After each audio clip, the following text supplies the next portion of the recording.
6. Get the latest video in one click at WJBF.com.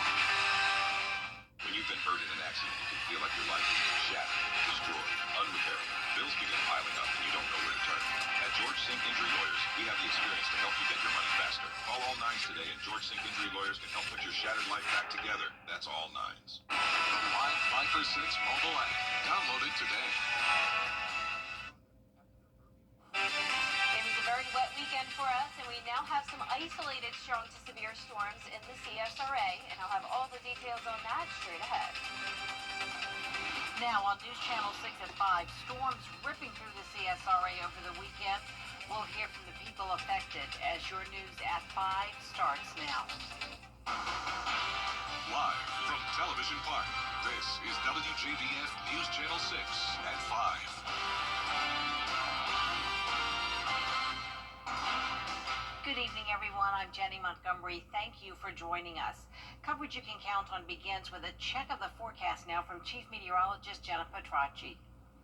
Well, Jenny, we see here on Live Viper 6 that most of the CSRA is dry, but we have these pesky isolated storms, and even though they're small, they are very strong. And down here in Emmanuel County, that's where we have a severe thunderstorm warning. It's now going to expire in around 30 seconds or so, but we'll keep you updated on if it gets extended. This is for the frequent lightning, the gusty winds, and the possibility of some small hail. And this is in the southern portion of Emmanuel County, just below I-16, headed up towards Stillmore. We also have a special weather statement that's set to expire in the next 30 seconds or so for Wilkes and Tolliver County, the far western portion. Luckily, the strong part of the storm is still outside of our viewing area, but some heavy rain in parts of Wilkes and Tolliver. Now, near the metro, we have this one area of heavy rain along the border of Richmond and Burke County. But other than that, it's looking dry in Augusta, and you can see it's dry in our southeastern counties as well. But we do have that flood warning along the Savannah River here near Burns Ferry. That's where there's the river is rising, and that could lead to some flooding concerns down there as well. With so much rain recorded over the past 24 hours, we're talking 4 to 8 inches there, with the majority of the rain coming down really heavy in Allendale last night. We even had a tornado warning yesterday in parts of Screven County as well. And then we had that tornado warning the tornado confirmed overnight in Langley, South Carolina. You can see it was detected here on our correlation coefficient, our debris detector, right near the Langley Fire Department. We'll talk more about that in a moment. But our Terry Lambert Hyundai Skyview cam showing dry but very cloudy and kind of an eerie sky here over Washington Road. We do have the possibility of more strong to severe storms all across the CSRA the rest of today. And you can see it's much warmer than yesterday, putting us in the low to even upper 70s, 73 in Augusta, 75 in Thompson, Wrightsville at 79, and 74 in Waynesboro. Dew points are also high in the low 70s, enough instability to produce those severe storms. Winds are coming out of the southeast. It is a breezy day, and you can see here on satellite and radar a lot of rain all around us with this low pressure system still turning there in the southeast. So for the rest of this evening, we're going to be mild. The chance of rain and storms continues. Over the next 3 days, we're going to finally be back to sunshine and warmer temperatures on Thursday. And I'll have a look at your futurecast and your 10-day forecast coming up. But back to you, Jenny. All right, Jenna, thanks. Right now, cleanup is underway in Warrenville after that early morning tornado ripped through that community. Aiken Bureau Chief Sean Cabbage joins us now live with more. Sean? And Jenny, you can see some of the damage behind me. Big trees down, roofs torn, and now people are trying to figure out what to do next. Intersections were blocked, and power was out at several places here in Aiken County following the early morning storm. Augusta rolled in. Piney Heights took a direct hit. A tree was down, blocking the intersection. At the Langley Fire Station, 2 bay doors were ripped off. In one Warrenville neighborhood, one man told me what he and his wife experienced. I looked out the window. I seen a tornado jump through my front yard and thought it was a tornado. I lost my car. I had 4 trees down in my yard. And it basically comes straight up Lombard Street, jumped through my front yard, jumped over his house and hit the fire station. And I don't know where it went after that, but it done a lot more damage. In this area, I think it done more damage than Helene itself. In Brandon, Jenny told me his mother, who's recovering from a crash herself, is doing the best she can to help out with that crash with the car situation. Just remember that the National Weather Service is the only one who can confirm whether it was a tornado or not. Live at Warrenville, I'm Aiken Bureau Chief Sean Cabbage, WJBF News Channel 6. And as Jenna told us a little while ago, the National Weather Service did indeed confirm that a tornado touched down. One man is dead after a crash in Aiken County. The crash happened on Sudlow Lake Road near Mustang Drive back in April. Investigators say 53-year-old Mark Carr was driving a motorcycle when he left the road and struck a ditch when he was thrown off. He was taken to the hospital where he was pronounced dead late last night. One person is dead after being hit by a car in Augusta. It happened on Winter Spring Road. Investigators say 24-year-old Tavian Wright was crossing the street when he was hit by an oncoming car. The car then allegedly parked at a nearby fire station before attempting to flee on foot. The driver did. That suspect taken into custody. Augusta leaders are preparing to approve what's being called an urgent need. Tuesday, commissioners are scheduled to hire a local firm to conduct an audit of several accounts in the Housing and Development Department. Last night, Director Hawthorne Welcher was placed on leave, and the city paid the federal government $6.5 million for compliance issues involving rental assistance funds granted to the city. We want to make sure that we can go ahead and clear everything up and get back to work. Is this a forensic audit? Are we looking for crime? No, this is not a forensic audit. This is actually just a routine audit of the actual expenditures of any. It's a normal process that you go through just to make sure that everything balances out. The cost of the audit is not to exceed $63,000, and it's expected to take 5 to 6 months. North Augusta is on the mind of South Carolina Lieutenant Governor Pamela Evett.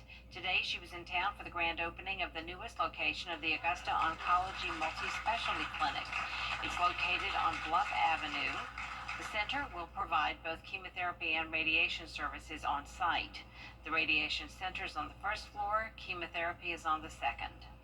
You know, as people look where they want to call home, they want to look for things like quality of life. They want to look for things like good medical care. They want to look for services, and that's what you have here. So this will definitely put this area on the map. People coming here to make sure that if they're going to ground roots, this is where they want to be. We can give chemotherapy and radiation therapy in one facility. We can do diagnostic imaging.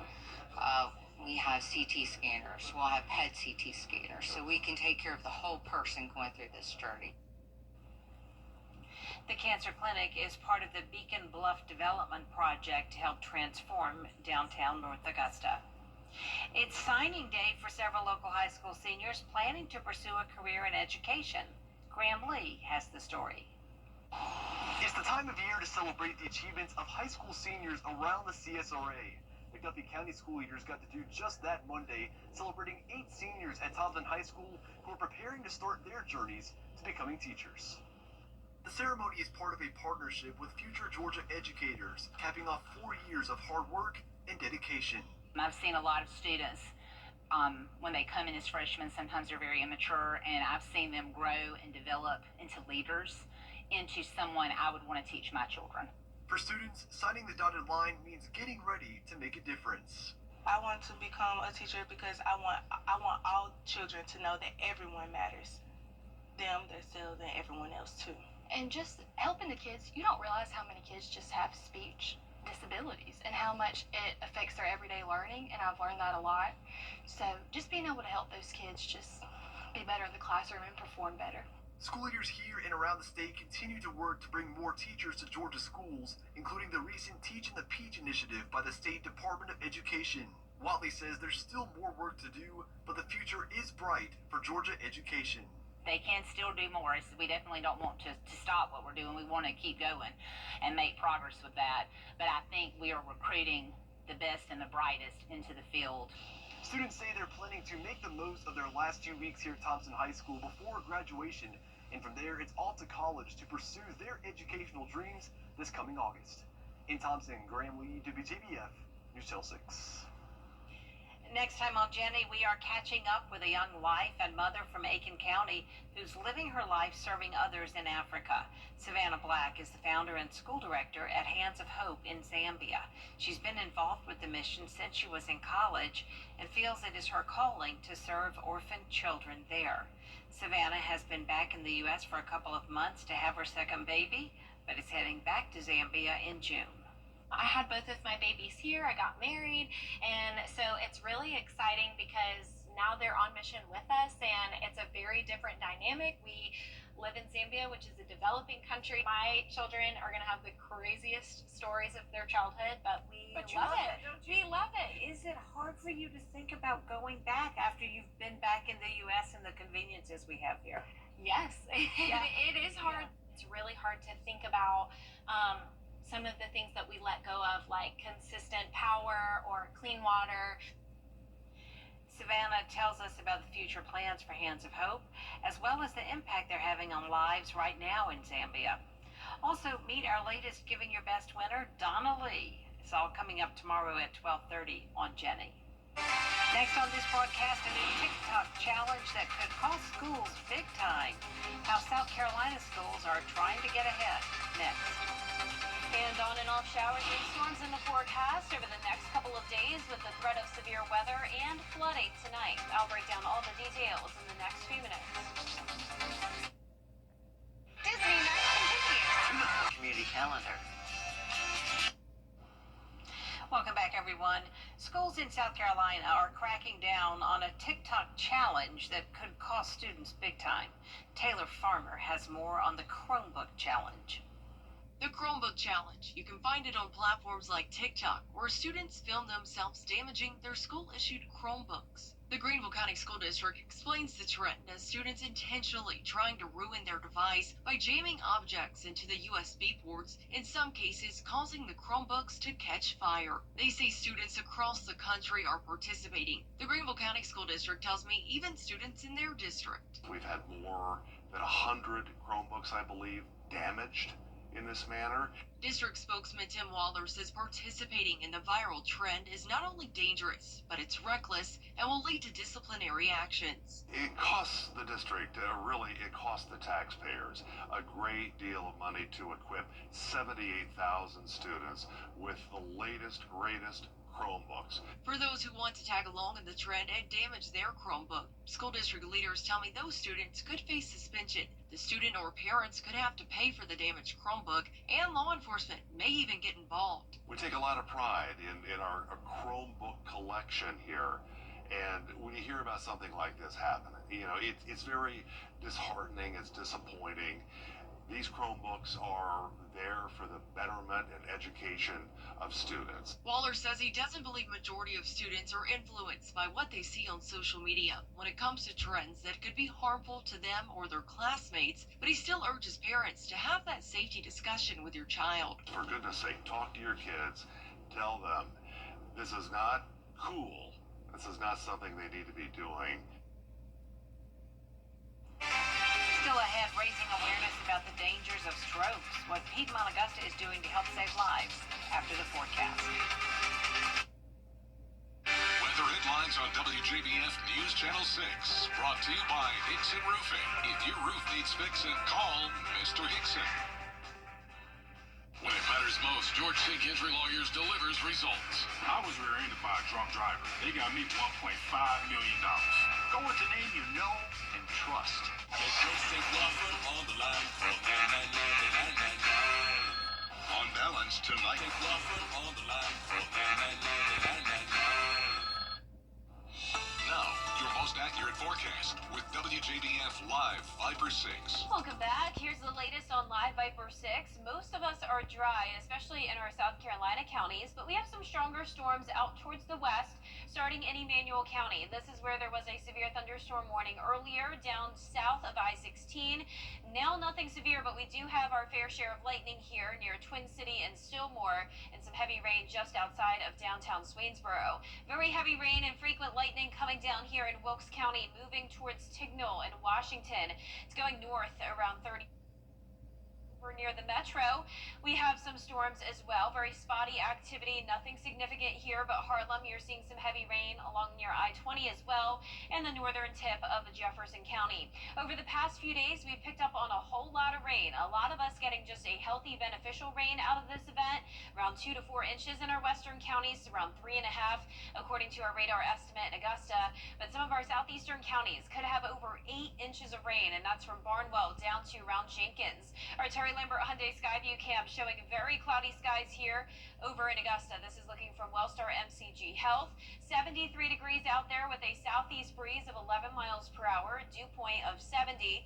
And around the CSRA, we do have some warmer spots down towards the southwest. 79 in Sandersville, 80 in Wrightsville. The rest of us mostly in those low 70s. A lot of widespread rain off to our north and east, and then scattered storms here in Alabama and Mississippi, all due to this low pressure system continuing to bring us rounds and rounds of rain and storms. And because of this low pressure system bringing spin to the atmosphere, that's why we have the possibility of those brief spin up tornadoes the rest of today. Our primary threats being a tornado, heavy rain and gusty winds for the rest of tonight and potentially into the overnight hours. So it's not a major threat here, but the entire CSRA is under that marginal risk of severe weather and also a slight risk of flash flooding for the rest of today. Now, once we get into Tuesday and Wednesday, we're still going to see rain and storms, but we're no longer expecting severe weather or as much flooding issues. Now, you can see here tonight at 7 p.m., notice the way some of these cells look. That's where we're going to have to watch for a spin-up tornado. Now, don't get too set on exact location here. This is just giving you an idea.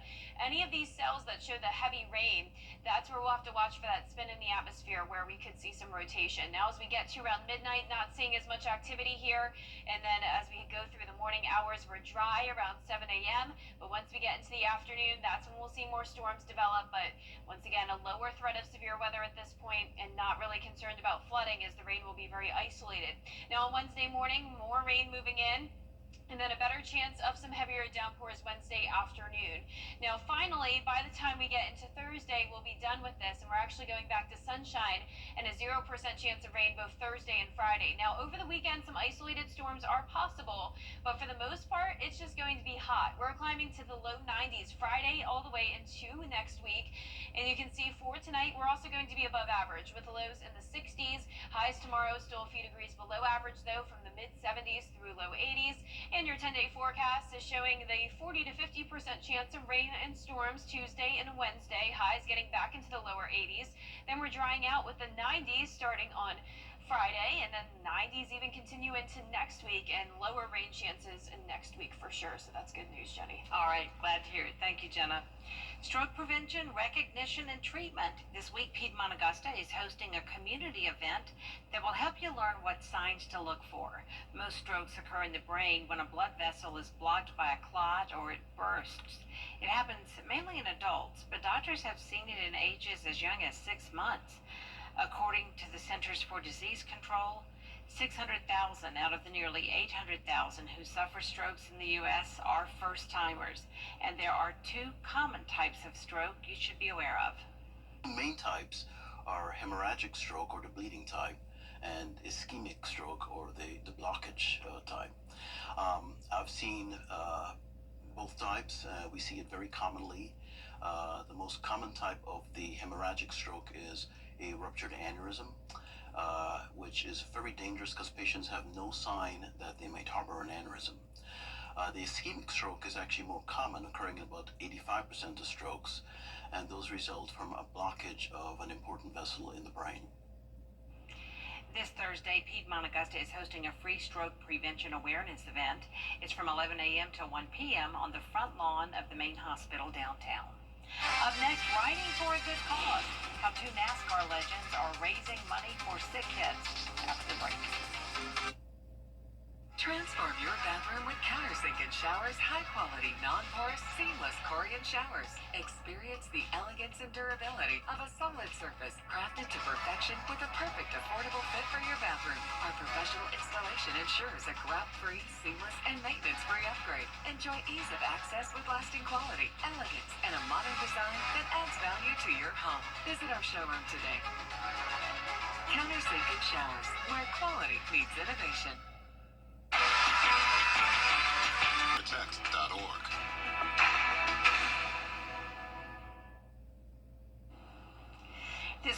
Thousands of bikers rolled into Hot Springs, Virginia to raise money for children with chronic medical conditions. Ryan Moy has the story. One by one, side by side, motorcycles descending upon the Omni Homestead Resort in Hot Springs, Virginia, for the running of the 29th anniversary of the Kyle Petty Charity Ride Across America event. And every year, it's an emotional experience. We ride these motorcycles so we can send kids to Victory Junction, and that's what it's all about. Over 180 riders traveled from Michigan to Virginia. The trip alone took 7 days riding through 7 states. We just stopped north of here and had a huge crowd at the Sheets, and a couple of campers came out, people like that. And that's what it's all about. It's about raising funds and sending kids to camp. While the charity ride isn't just about the 1,400 miles that it took to get right here to Homestead, it's about the journey and the importance of the ride itself. At Victory Junction, we started it when my oldest son Adam was killed in a racing accident. And it's part of the Paul Newman Serious Fund group of camps. We see children with serious medical needs, chronic medical conditions. We've seen over 130,000 kids been touched by camp in the 20 years that camp's been open. You know, we've been around a long time. We've got a lot of friends, and a lot of the drivers and crews, everybody has really helped us with Victory Junction Camp. So, you know, whether they like me or Kyle, they know the camp's a good thing, and they come out and support that. One of those supporters is Bill Davidson, and if his last name doesn't ring a bell, he's the Vice President and Global Brand Ambassador of Harley Davidson. He's also founder William Davidson's great-grandson, and he says riding in this event is one of a kind. You know, when you're riding, you're thinking, wow, I'm helping somebody. I'm helping somebody today, I'm helping somebody tonight, I'm helping somebody tomorrow. And that's really meaningful. And I'm proud to be a part of this. And although it's never been about the miles, it's the people who make the ride worthwhile. In Hot Springs. And that does it for us this half hour, but we have more coverage you can count on coming up at 5:30, including the push to lower prescription drug costs, what lawmakers are doing to bring down prices after the break.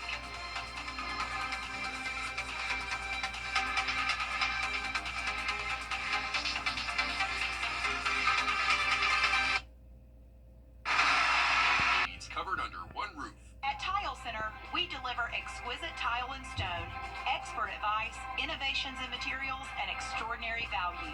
We've been bringing your visions to life since 1961. So, why Tile Center? Well, Tile Center once again is the winner of the Best of Home Award. Come see why for yourself at any of our locations: Augusta, Martinez, Statesboro, or Aiken, or online at tilecenter.com. Tile Center, your tile and stone experts.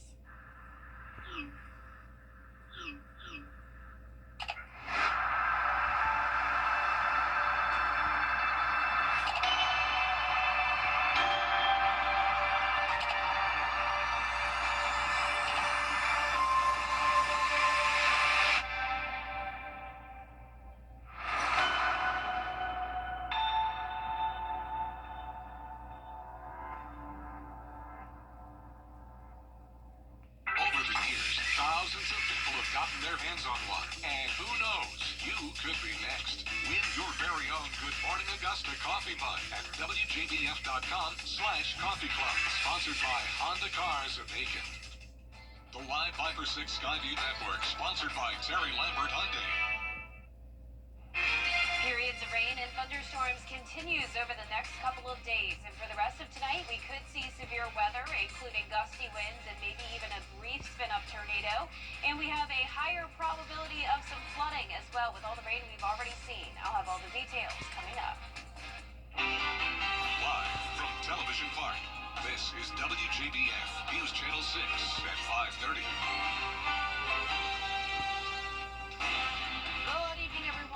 Griffin, thanks so much for joining us. Topping today's headlines, recovery efforts are underway after storm swept through the CSRA last night.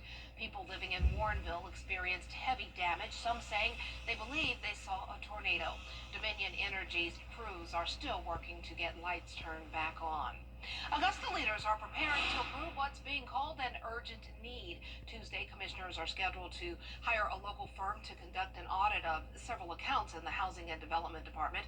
Last month, Director Hawthorne Welcher was placed on leave, and the city paid the federal government $6.5 million for compliance issues involving rental assistance funds granted to the city.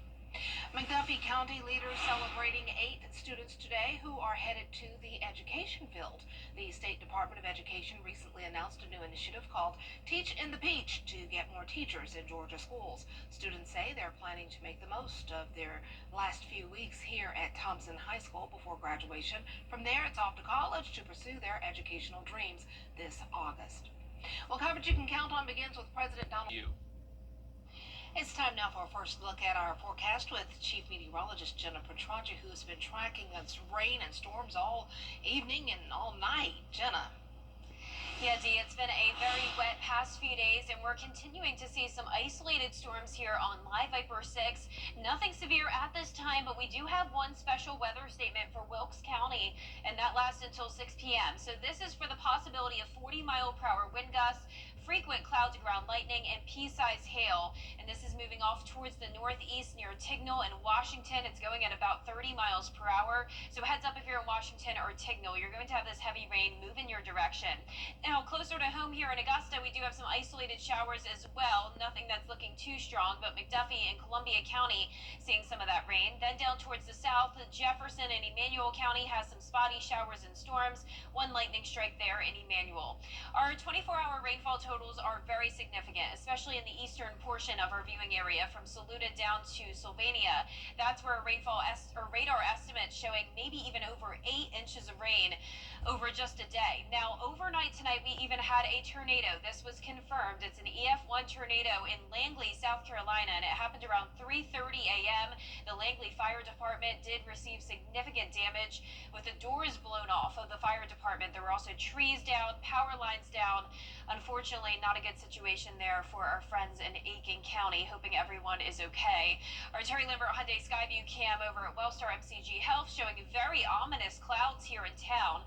We do have the possibility of more severe weather the rest of today. Now, ignore this blue color here. Not sure what's happening there, but our temperature change map is showing conditions warmer than yesterday, putting our temperatures in the low to middle 70s. Augusta at 73, warmer in Gibson at 78, and Sandersville now into the low 80s. Dew points are very high. Whenever we see 70-degree dew points or above, that means we have a lot of instability, meaning we do have the possibility of some gusty winds and a brief spin-up tornado the rest of today, maybe even into the overnight hours. So we'll be timing that out on your future cast coming up. Our satellite and radar showing this low pressure system. This is the reason why we have the rain and storms, and it will continue over the next couple of days. So for the rest of this evening, we'll be sitting mild, cloudy, with on and off showers and storms. Now looking ahead here, finally we'll be back to sunshine and much warmer temperatures on Thursday, and I'll have a look at that 10-day forecast coming up. But back to you, Dee. All right, thanks so much. We'll see you then. President Trump is defending a plan. And tonight I'll be watching closely for the possibility of more severe weather, flooding concerns, but eventually we're back to sunshine later on this week with the temperatures heating up. I'll have a look at how hot it will get in the next few minutes. This week, President Trump.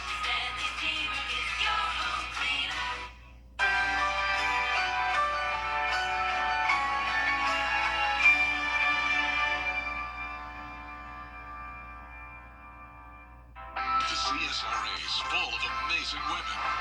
Women who inspire. Women who innovate. Women who lead.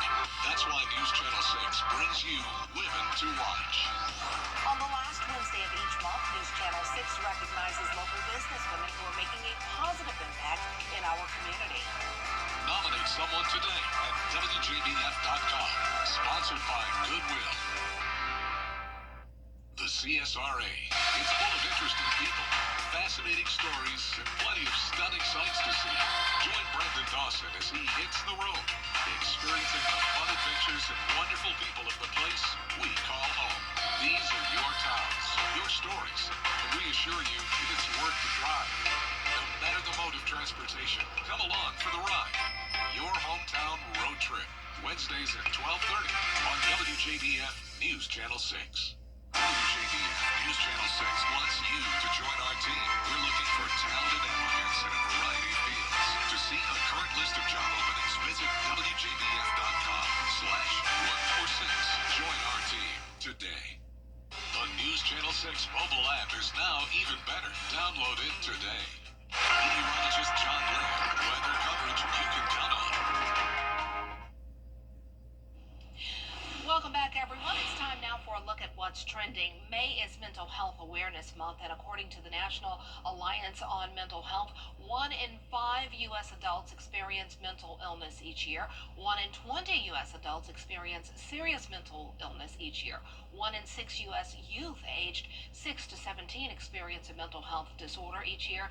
50% of all lifetime mental health begins by age 14 and 75% by age 24. Suicide is the second leading cause of death among people ages 10 to 14. That is heartbreaking. Mental health is trending lately with a lot of emphasis being put on providing help and making sure there is no stigma.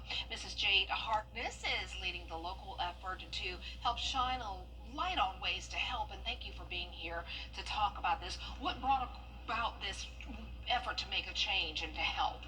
So essentially, I already do support group meetings for lupus patients, and with my sorority, it led into there's other topics that need to be discussed. There are people that are hurting, that are just searching for someone to listen, but not just anyone, professionals, people with that sort of expertise. And so it went into doing support groups every month. 2, we said, you know what, let's make this on a larger scale because we know the community needs it. And then we partnered with the local Divine Nine sororities and came up with Let's Talk Mental Health Expo. It's a big issue, and looking at the numbers there, I mean, they are startling, especially with the suicide rate amongst youngsters 10 to 14. Exactly. And what so many people don't realize is that essentially everything is affecting mental health. So from your job to your personal life, I think sometimes we put such a stigma behind mental health, and we need to work towards normalizing that topic, because it's okay to say, you know what, I'm not okay. Strength comes from saying, I'm not okay, and I want to reach out to a resource that's going to help me identify what's going on with me. That's what I tell people all the time. It's okay to say I'm not okay. I tell my son that it's okay to say you're not okay. I'm always, smiling, whatever, but sometimes I'm not okay. So we all have to admit that, definitely. And you are doing your work through Let's Talk Mental Health Expo, and that is this Saturday, May 17th from 10 a.m. until 2 p.m. It's at Schofield Middle School, located at 224 Kershaw Street and Northeast in Aiken. And we're so grateful that you're doing this. Thank you so much. Thank you. We're excited. And I saw that it's pretty much free to get in. It's free. The only thing that we're asking is because we are all organizations about giving back, and so your entry fee is a non-perishable food item. So one non-perishable food item, and you come in. We have registration because we're doing a multitude of topics for small group sessions, and so anything from self-care in mental health, the men's cabin in mental health, children in mental health. We wanted to make sure that there were topics that were affecting the local communities and their families, and we wanted to make sure that families knew this is not just for your child, this is not just for you, this is for everyone. So come, get assistance, get help, and have a good time in the process. And you spoke on something key. Men need to talk as well. Men need to talk as well. They do. Yeah. So thanks so much for being here, and we really appreciate you. Go to our website, WJBF.com, for all of the information. Stay tuned. Jenna is tracking a stormy forecast. Don't go away. When you see this face, only on News Channel 6. For years, WJBF News Channel 6 and our partners have championed local families through our Children First campaign. Together, our mission has always been to strengthen our community by uplifting children and their families across the CSRA. Count on News Channel 6 as we make a difference in the lives of local children. To learn more, visit WJBF.com/Children First. WJBF News Channel 6's Children First initiative is sponsored by Bridgestone and Mike Costello Law Firm. The WJBF Live Viper 6 Skyview Network is sponsored by Terry Lambert Hyundai. Low prices, big selection, and committed to quality customer service. Now, your most accurate Current forecast with WJBF Live 5/6. Welcome back. We are tracking rain here in the CSRA. Luckily, it's nothing widespread, so no flooding issues right now, but we do have some strong storms, and one of those is up in Wilkes County. We do have this special weather statement that will last until 6 p.m. for the possibility of 40-mile-per-hour wind gusts, pea-sized hail, which is below severe limits, and the frequent lightning, and this is right over Tignal. There's the latest scan. Washington, you're missing most of this, just some light rain towards you, and then down towards the south, we have some rain as well in Columbia and McDuffie County. This is right around Thompson and to the north of Deering. Now, Jefferson County has a good bit of rain as well, from Wren's down to Wadley. Nothing strong to severe at this time, but we're keeping an eye on it. Now, we also have some river flooding along the Savannah River near Burton's Ferry. This is because of the river level rising above normal, and this flood warning goes in effect tomorrow and lasts until further notice. You can see with all the rain there, there's no surprise that the river has risen with 6 to maybe even 10 inches of rain over just the past 3 days alone in some of our southeastern counties. These are all radar estimates, so some of this may be a little bit overdone, but nonetheless, a healthy rain for a lot of us as we were in a drought for all of the month of April. So this is definitely going to help out with that. But unfortunately, we do have that threat of flooding the rest of tonight and severe weather. You can definitely see an ominous view here on our Terry Lambert Hyundai Skyview cam. This is looking from Wellstar MCG Health. Sitting at 73 degrees, a southeast wind of 11 miles per hour, dew points right at the 70-degree mark.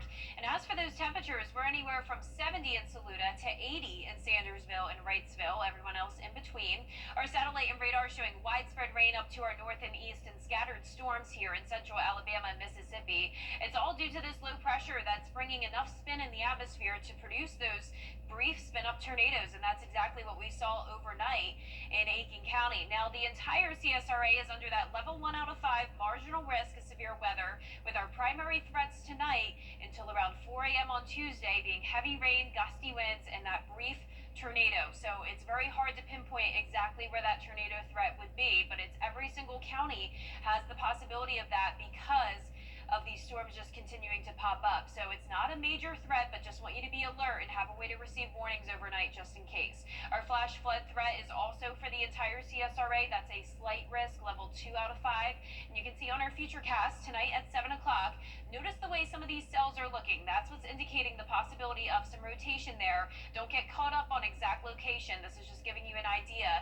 So I'd say between 7 to 10 o'clock tonight is when we'll really have to watch for that severe weather potential. Things do look better as we head into the overnight hours. There's 2 a.m., but still we'll be watching some of these storms moving into our western counties until around 4 a.m. tomorrow. Now let's go into tomorrow afternoon at 2 o'clock. So most of tomorrow morning is dry and into the early afternoon, but then some storms begin to fire up again. Now, I'm not expecting these to become severe, and the flooding threat is pretty much non-existent at this point since everything will be very isolated in nature. So no more widespread rain until we get into around Wednesday afternoon. It's possible that we have a slightly higher chance of rain Wednesday afternoon, but then finally, after we get through Wednesday night, we are drying out with a 0% chance of rain Thursday and Friday. Just isolated storms possible over the weekend, but the main story will be the heat. We are going from the low 80s all the way into the lower 90s. 93 will be your high on Friday and Saturday. Now, our low temperatures tonight will also be above average in the 60s. Highs tomorrow from the mid-70s through low 80s. And that 10-day forecast is showing the 40 to 50% chance of rain Tuesday and Wednesday, a 20% chance Saturday into Monday of next week. And we're keeping those highs in the low 90s all the way through next Thursday. And we'll be right back.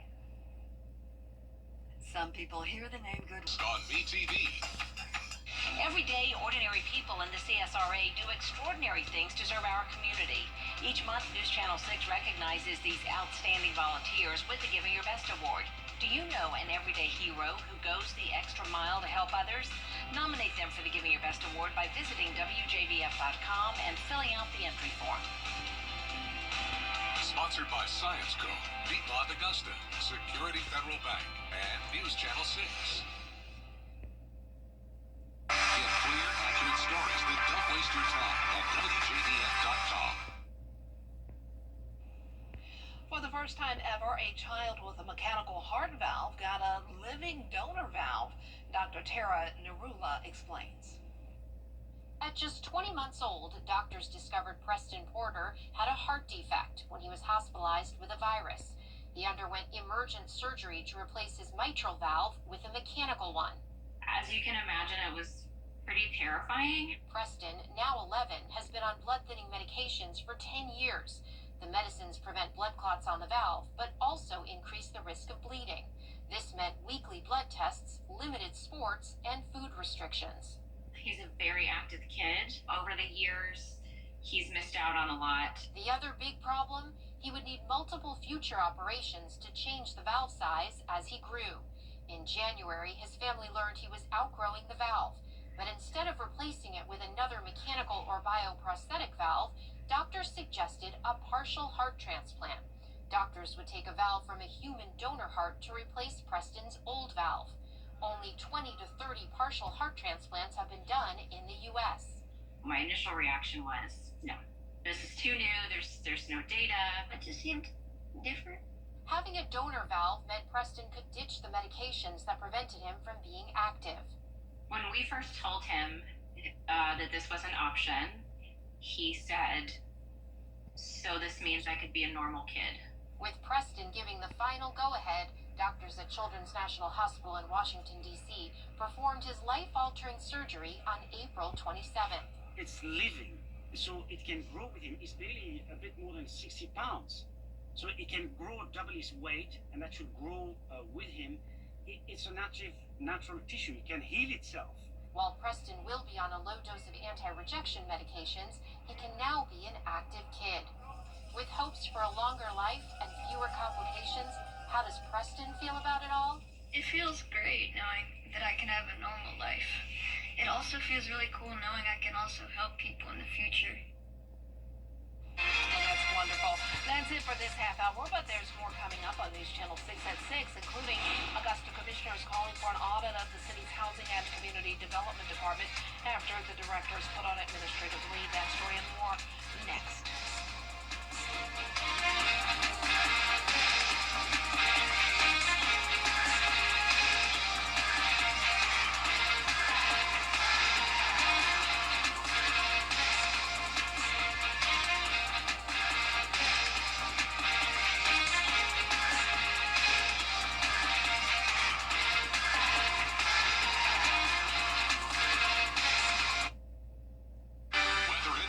WJBF News Channel 6, brought to you by Hickson Roofing. If your roof needs fixing, call Mr. Hickson.